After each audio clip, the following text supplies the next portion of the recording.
Kindly subscribe to our YouTube channel to get updated on the trending gist, latest news all over the world. Like our page, subscribe, and share with friends. Thank you. Àrẹ̀mú o, ó ní kí n kí bàbá mi, Àyìndé tèmi, Àyìndé tèmi, kẹ́kọ̀ọ́ nísàn, fẹ́ni tó rú mú, transformer, fẹ́ni tí ò níná, àgbáwo, bàbá mi ni, ènìyàn mi ni, Àyìndé ọmọ Adélékè.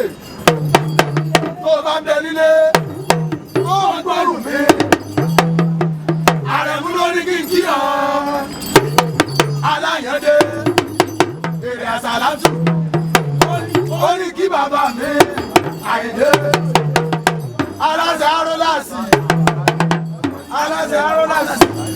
Àyìndé ọmọdé.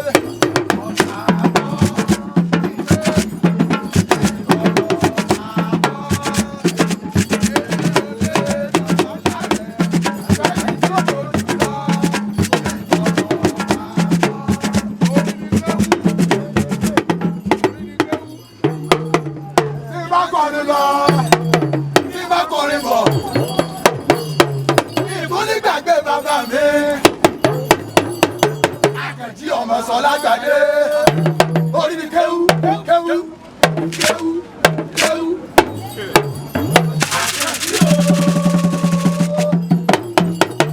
Ọmọ Sọlá Gbadé ìyẹ̀rọ àké ọlọ́fà mọ́jọ ọlálọ́mí ọmọ dísújókọ̀ ìgbàkáyì nínú ọ̀fà ìjàkàjàkà orí mi kéwú.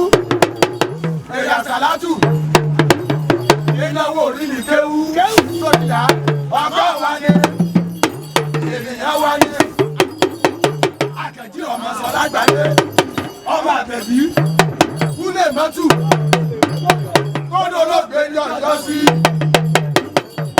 wọn lọ́wọ́ dẹ̀lẹ̀ bẹ́ẹ̀ yára orí ni kéwú bó ti ṣe nínú máa ṣe èrè àsàlátù.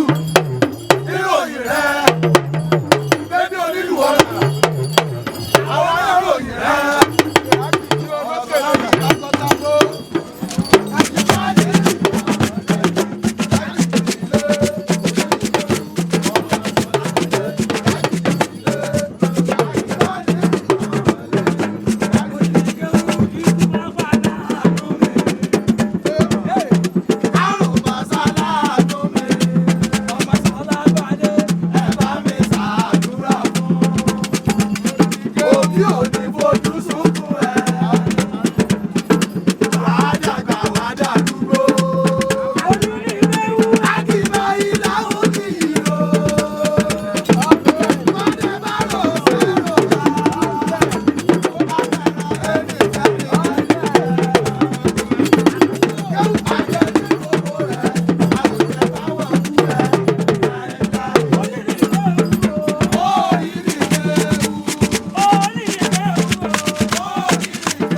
Alpha Media Live TV. Kindly subscribe to our YouTube channel to get updated on the trending gist, latest news all over the world.